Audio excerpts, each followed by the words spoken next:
출산율이 0.8대로 내려앉았는데 지구 역사상 경험되지 않은 내리막이다. 근데 이게 바닥이었으면 좋겠는데 아직 바닥이 없다. 경제는 바닥을 찍으면 반등하는 효과가 있는데 대한민국만 출산이 바닥이 없이 계속 내려가고 있다는 거예요. 그럼 어디까지 가야 바닥이냐? 그걸 봐야 올라갈 힘은 없겠는데 지금은 올라갈 기력도 없고 어떤 처방을 해도 답이 없다는 거예요.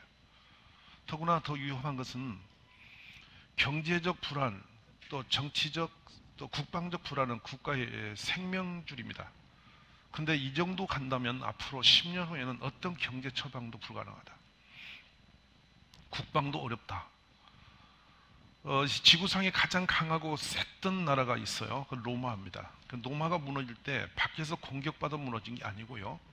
저출산 문제였습니다. 아이들은 안 난 거예요. 갑자기 아이가 안 태어나니까 로마가 당황합니다. 군대가 없어요. 그래서 게르만 민족들이 키도 크고 힘도 있으니까 불러들여요. 용병입니다. 돈 주고 군사 훈련시켜요. 당대 군사 기술이 최선에 있어요. 최선.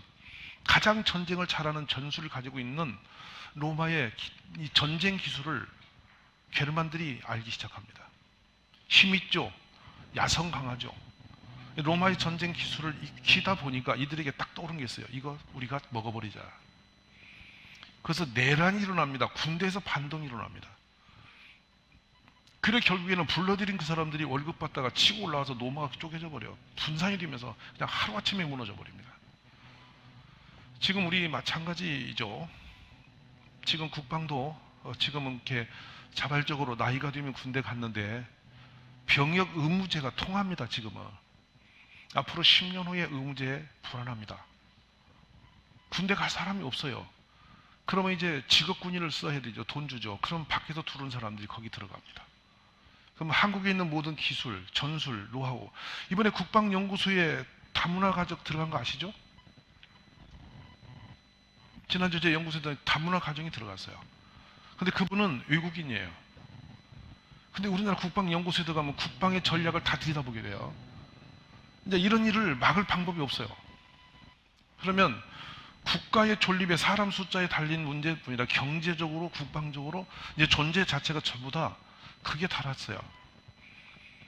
근데 사실은 80년대 넘어서면서 이 출산 문제는 슬금슬금 거론되어 왔고, 이 인구 정책에 대해서 집중하면서 여러 가지 기관도 생기면서 국가의 그 경제적 지원도 있었어요.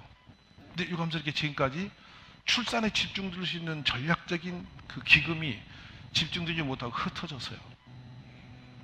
그래서 어떻게 보면 이렇게 가서 열어보면은 이게 왜 무슨 상관이 있어? 이게 청소년 성교육으로 출산 비용이 빠졌어요. 그 성교육은 시킬수록 아이를 안 낳습니다. 인권 훈련을 시키면 시킬수록 아이 안 낳습니다. 그러니까 우리가 인권을 무시하자는 게 아니라 너무 지나친 인권은 가정을 깨뜨려 버립니다. 서로가 희생되고 헌신되고 양보하고 이렇게 좀 해야 가정이 존재하는데 내 중심으로 꺾어놓으면 누가 같이 살아요? 혼자 사는 게 편치. 그러다 갑자기 이제 방송에서는 개하고 사는 게 행복해졌습니다. 그래서 이 반려동물이라는 이름으로 대체 만족도를 높여주니까 젊은이들은 그쪽으로 쏠려서 사람 사고 사는 것보다 개 데리고 노는 게 편해졌어요. 더 즐거워졌어요. 그래서 개가 가는 호텔이 생기더니 개가 들어가는 카페가 열렸어요. 제 말 맞아요? 안 맞아요? 그게 사람하고 사는 게 부담되니까 말 잘 듣는 개하고 사는 게 편해진 거, 이거 인권이에요. 우리는 지금 방향성을 거침없이 계속 이중각도로 잘못 돌아가고 있는데 이것을 누가 잡을 것이냐. 저는 지금 이 시대의 교회의 사명이 갑자기 커지고 있다고 생각하면서 교회 중심의 출산 정책이 돌아와야만 된다고 생각하고 오늘도 여기까지 온 거예요. 아멘이세요? 그러니까 저는 이 교회가 지금 아주 절대적인 기회를 맞았는데 23년 전에 제가 산속에 비닐하우스를 놓고 개척을 합니다. 왜냐하면 지출이 없으면 소득이 없어도 견디는 거거든요. 교회를 서울에서 5군데 섬겨보니까 임대료에 허덕이다가 일어날 힘도 없이 그냥 주저앉아 버리는 거예요. 하나님보다 돈이 더 무섭다고요. 거기서 월세가 얼마나 빨리 오는지 일어나기도 전에, 복음 전하기도 전에 존재가 없어져요. 그래서 이제는 비닐하우스를 빌리니까 1년에 10,000원인 거예요. 제 말 알아듣죠? 1년에 지출이 10,000원이고 전기가 농업용 전기를 쓰니까 한 달 냈어도 기본료 1200밖에 안 나와요. 그러니까 나가는 지출이 없으니까 그냥 앉아 있어도 별로 손해날 일이 없는 데서 시작을 한 거예요. 제 말 알아듣으시죠? 근데 사람이 와야지. 산속에 앉았으니까. 비닐하우스 앉았으니 방법이 없어. 그래 전도를 하는데 그 산속에 그 비닐하우스에 와줄 사람이 없어. 여러분 아파트 사는 사람이 거기에 와서 후적거리 앉을 이유가 없잖아. 이게 농사 짓는 꽈리고추를 하던 곳에 가니까 비닐하우스 높이가 한 뼘 되면 머리 닿는 거예요. 근데 제가 가서 툭 건드리면요, 이슬이 습이 추룩 쏟아지, 비 오듯이 쏟아져. 거기 누가 앉아 있어. 근데 그래서 방법이 없으니까 어떤 생각하냐면 2km, 4km 전방에 아파트가 한 적이 있어서 쪽지를 붙입니다. 아기가 시장에 갈 때 부담스러우면 여기다 맡겨주세요. 전화번호 써놓고. 아기가 아파서 병원 갈 때 힘드시면 맡아드리겠습니다. 한 아이가 아프면 두 아이 같이 들어가 병원에 가서 같이 환자 되어버리잖아요. 엄마들이 이 입장 아시죠?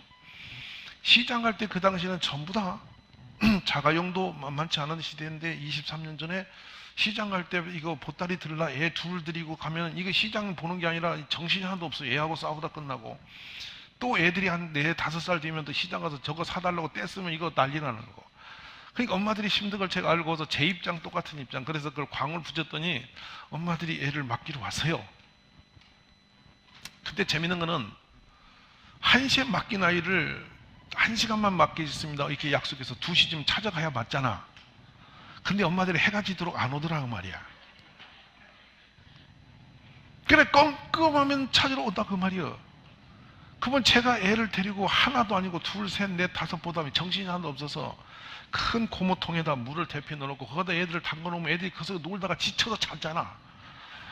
그렇게 애를 돌보면서 애들에게 돌봄 시설이 이제 그렇게 시작이 된 거예요. 그러니까 엄마들이 늦게 애를 데려갈 때 미안하잖아. 맞아 안 맞아? 이게 미안하면 나가서 좋은 소리 하는 거야. 이거 알아듣기 바랍니다. 부인이 남편에게 미안하면 요리 솜씨가 나아지고 밥상이 달라지는 거지. 이해되시면 아멘인 거야. 이런 분위기로 점점 아이들이 많아져서 1년 지나니까 100명이 넘어간 거예요. 그러다 어린이집을 하고 이렇게 하는데 저는 애기 낳으려고 한 건 아니고 그렇게 하다 보니까 이제 주부 교실을 열어서 화요일마다 제가 이렇게 강의를 하는데 창녕에 가서 남기읍 교회가 250명 교회라 그래서 비전에 대한 지표를 해달라고 갔더니 65세 드신 할머니가 4살 먹은 아이를 등에 업고 저한테 커피를 따르면서 제가 미안해서 아직 이렇게 나이 드신 분이 커피를 이렇게 수종 들고 있느냐고 제가 이렇게 물었더니 우리 교회 제일 젊다 그런 거예요. 그래 이제 집회 시간에 돼서 딱 예배당에 들어가고 제가 이제 할 말을 잃어버린 거는 우리 교회 비전에 대한 지표를 해다 했는데 비전 설교를 제가 들고 올라갔더니 할머니 70대가 하얗게 앉아 계신 거야. 70대 비전은 뭐예요 이제? 그래서 제가 이제 설교를 못하고 어버버하고 그 지표를 죽을 썩 올라오면서 충격을 먹은 거예요. 그러다 이게 담양, 곡성, 호남은 더 심각한 거예요. 우리나라 교회도 확 고령화되고 있습니다. 강남의 모 교회를 2군데를 갔는데 역시 거기도 60대를 다 넘었어요. 교인은 교회대로 넣고 사회는 사회대로 늙어가는 것을 보면서 충격을 먹고 그때부터 출산의 문제에 집중하면서 저희 교인들을 설득시켜서 3명 안 나면 안 되는 걸로 집중 교육을 하면서 계속 설교 시간마다 이제 이 출산의 문제를 고민하고 계속 제가 푸시를 하고 신방을 가면 몇 명이다부터 따지기 시작해서 애를 왜 안 낳냐고 시작을 해서 계속 아이를 낳게 만들고 그러니까 시아버지하고도 싸운 사람이 저하고 싸울 수는 없고 목사하고 싸울 수는 없으니까 막 얼굴을 막 붉히고 막 그래도 계속 싸우고 이렇게 하면서 낳다가 3명을 낳았는데 우리가 완성해서 보니까 당진의 12.4%가 우리 애들인 거예요. 17만 도시에 얼마나 아기를 낳냐면 한 교회가 낳은 애가 12.4%가 됐겠냐는 거예요. 그래서 안 되겠다 해서 지금 5명 낳기를 하는 거예요. 이제. 아멘도 없고 이상한 놈에 몇 명을 낳아? 5명 낳기를 하는 거예요. 근데 어느 집에서 8명을 낳아버렸어. 그래 5명은 인사도 못 드려. 근데 주변이 보통 5명 낳기 운동을 하고 나니까 4명 낳는 것은 자연현상처럼 따라 낳더라는 말이지. 근데 나놓고 보니 문제가 딱 온 거예요. 그때부터 문제가 온 거예요. 뭐가 왔느냐? 한 집에 가니까 뭐라 하냐면 애 4명을 키우려 보니까 돈이 얼마 드는지 아요? 이게 시작이 된 거예요. 그리고 묻는 게 목사님 책임질 수 있어요? 이렇게 따지는 거였죠. 낳는 게 무서운 게 아니고 키우는 게 얼마나 힘든지 아시고 얘기하냐. 그래 보니 애 1명당 학원을 보통 3개 안 가면 안 되는 거예요. 그래 애를 키우려 보니까 엄마도 또 맞짱 나가서 마주 돈벌이를 해야 되는 거예요. 근데 여성의 돈벌이가 많지를 못한 거예요. 나가서 벌어봤자 학원비도 뒷감당 어렵고 엄마는 엄마대로 또 지출이 늘어나는 거야. 그러니까 엄마가 또 사회 나가다 보니 자기 사회 영역이 있으니까 나중에 지출수도 높아지니까 실제 순소득은 많지도 않은데 그걸 가지고 얘 뒷바라지가 거의 안 되니까 애를 데리고 있는 자체가 자신에게 너무도 부담이 되어버린 상태. 아이 3명을 데리고서 학원 3군데씩을 보내면 9개예요. 9개에 30만 원씩 9개면 270만 원 돈이에요. 오가면서 쓰는 경비 써뿌리고 이렇게 하면 아이 키우는 돈이 금방 500만 원대가 되어버리는. 지구상에서 우리 한국만 학원이 제일 많은 나라예요. 외국에는 이것이 없어요. 요즘 영국이 또 학원 바람이 살짝 불었는데 한국인이 와서 하고 있더라고. 영국인들은 아카데미를 몰랐는데 한국인이 영국에 가서 영어 아카데미를 열었어. 근데 그게 먹혀진다니까. 먹혀들어. 얼마나 황당해. 근데 미국도 또 가서 영어 학원을 한국인이 미국에다 열어. 너무나 우습잖아 여러분. 이게 우리는 그쪽으로 사고방식이 돌아갔어. 그러다 보니 이게 부담이 너무 커져서 어렵다. 자료 하나 열어보시오. 왜 아기를 낳지 않으려고 하나. 제가 다 제거 빼고 이 하나만, 이거 어디 있습니까? 하나만 먼저 열어봅시다. 왜 어렵다 하나. 여러 상황들이 있어요. 그 상황은 제가 여기서 다시 말할 필요 없으니까 다 아실 테고 바로 넘겨가는데요. 화면 띄워보십시오. 왜 아이를 낳지 않으려고 하나. 다음 페이지요. 이걸 잘 보십시오. 여기에 노동지수가 382, 위에가 48, 가사, 돌봄이 14입니다.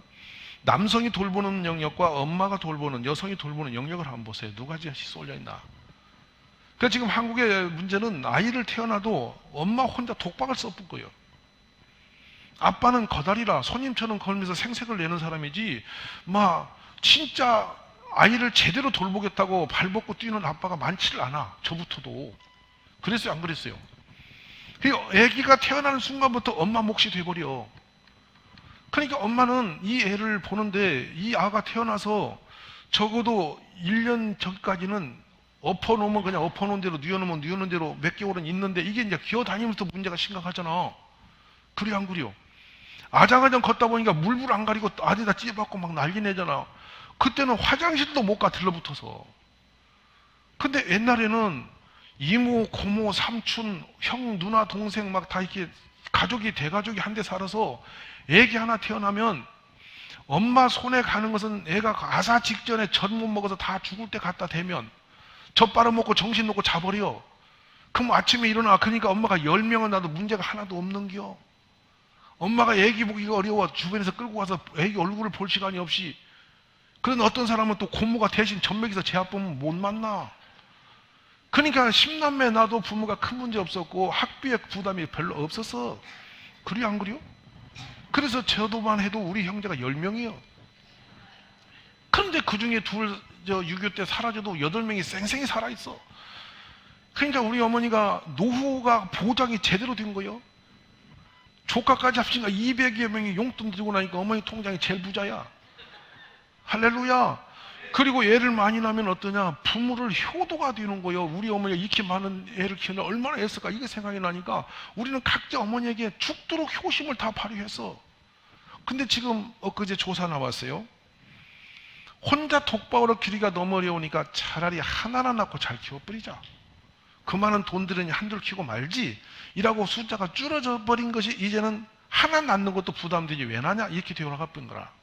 이 알아듣겠습니까? 그래서 이제 이 부분에서 우리가 정신을 차릴 것은 뭐냐? 독박 육아를 없애는 방법이 지금 연구돼야 된다. 독박. 이거를 우리가 풀어줘야 된다. 아기를 낳으면 엄마 혼자 책임지는 것이 아니라 누군가가 아이를 도와서 엄마의 부담을 좀 덜어주자. 이것이 창구가 열려야 되겠다.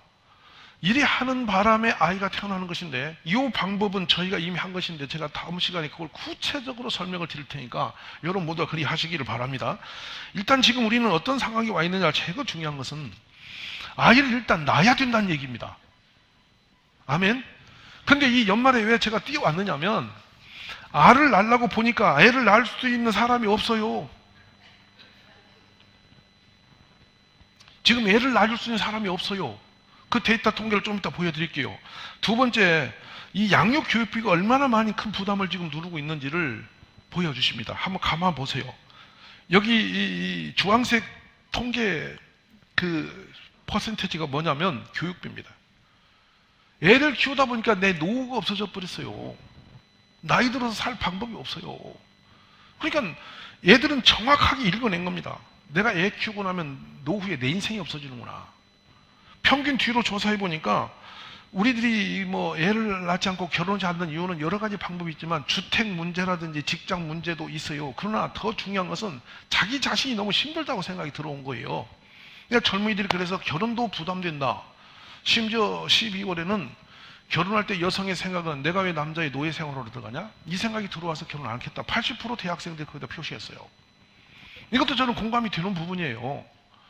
그러다 이런 모든 걸 볼 때에 지금 사회적인 이런 의식 변화를 우리가 줄 수 있는, 사회적 변화 없이는 아이를 쉽게 낳을 수 없게 되었다는 거예요, 이제. 왜냐하면 이제 이미 다 영리해요, 알아요. 그래서 우리가 이 부분을 짚고 지금 넘어가야 되는데, 한번 봅시다. 주택이 얼마나 무서운 거냐면, 서울에 아시다시피 아파트 한 대 가지고 있으면 1년에 3억이 수입이 그냥 생겨요. 그런데 직장 생활에서 3억 순소득을 만들어서 자기 집을 가질 수 있는 희망이 끊겼어요. 그러니까 젊은 세대가 80%가 뭐냐, 한국을 떠나겠다고 표시를 했어요. 여기 안 살고 싶은 나라라고. 옛날보다 잘 살도 있지만 지금 기성세대가 만드는 사회적 구조 문화는 젊은이들에게 희망의 싹을 다 잘라버린 거예요. 참 큰일 났잖아요. 이런 부분에 우리들이 문제 해결에 함께 고민을 하실 부분이, 이거는 정부에서 하실 일이니까 우리는 그냥 알고만 있자 이거예요. 알아듣죠? 그러니까 여기 가장 보실 때 이 주황색 부분이 전부 어디에 걸려드냐면, 우리 자녀의 학업에 대한 문제에 돈을 투자하고 자신이 없어져 버린 상태. 그래서 노후의 빈곤 세력이 되어버리는 이 불행함. 그런데 엊그제 우리 연구소에 나온 대학 교수님이 실체적 조사를 했습니다. 자녀와 행복지수를 조사하면서 이게 나왔어요. 아이가 아예 없는 가정은 노후가 불만도 없더라는 거예요. 왜냐하면 자녀가 없으니까 기대치도 없어.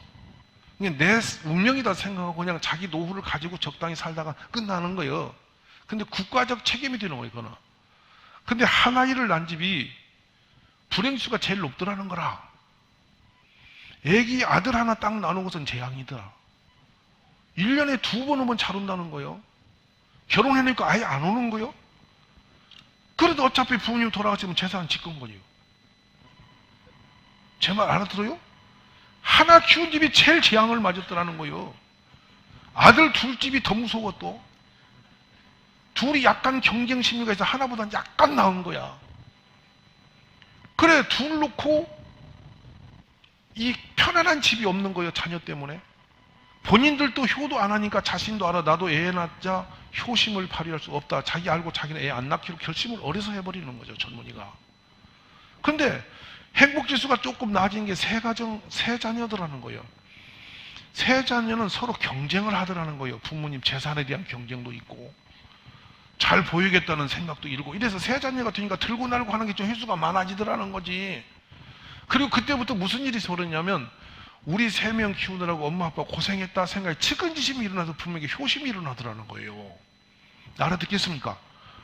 그래서 이런 부분을 볼 때 우리가 지금 이곳에 계신 여러분도 혹시 하나 키운 집은 되게 불행한 집인지 아시고 대비를 잘 하시고 우리가 준비를 하시지 않으면 문제가 있을 거라고 생각이 드는 부분입니다. 자, 그래서 봅시다. 넘어갑시다. 사교육비가 얼마나 나왔는지, 사교육비가 급증한 상황을 지금 데이터를 보십니다. 이 서울 쪽으로 갈수록 사교육비가 보통 600까지 올라갑니다. 그러니까 도심으로 갈수록 학원 비용도 커지기 시작하더라는 거죠. 그래서 저렇게 엄청난 비용을 부담하면서 누가 아를 낳겠냐 하는 말씀을 우리가 지금 나누고 있는 부분입니다. 자, 그러면서 한 편 더 넘겨봅시다. 교육비의 이 대수를 보면은 서울과 지방의 차이는 너무 많아서 약 6배까지 차이가 나는 경비를 쏟아놓고 있더라는 거죠. 그러니까 왜 이 문제를 왜 제가 들고 나왔냐. 큰 돈을 들여서 더 나은 조건으로 키운 애들은 이미 기득권층이 되어서 대학까지도 좋은 코스로 가버리는 거고, 지방에서는 애를 낳아서 죽도록 키워도 학원을 아무리 보내도 올라갈 수 있는 문턱이 높아서 못 올라가게 되니까 지방에서 포기 세력이 생기면서 출산까지 영향을 미친다는 사실이에요. 정말 알아듣겠죠? 자, 지금 이런 사회적인 구조적인 문제들을 누가 풀이해야 할지를 지금 생각하면서 이 강의를 계속 따라와 주시기를 바라는 겁니다. 자, 그러면 한번 넘겨봅시다. 한 아이를 키우면서 들어가는 비용이 보통 보니까 약 3억 정도 들어요. 그러면 두 아이 키우면 6억, 세 아이 키우면 10억이에요. 평생 벌어서 아끼다가 자기 인생이 없어지는 지금 이런 사회적 구도가 우리나라 구도예요. 여러분 공감하십니까? 돈 계산 안 해봐서 그렇지 애를 대학까지 잘 졸업시켜서 무난하게 키웠다면 부모님은 이미 한 3억 이상을 한 아이에 쏟아놓으셨다는 증거가 있는 거예요. 그래서 저는 지금 60, 70대 어르신들이 진짜 제가 존경하는 거예요. 할렐루야.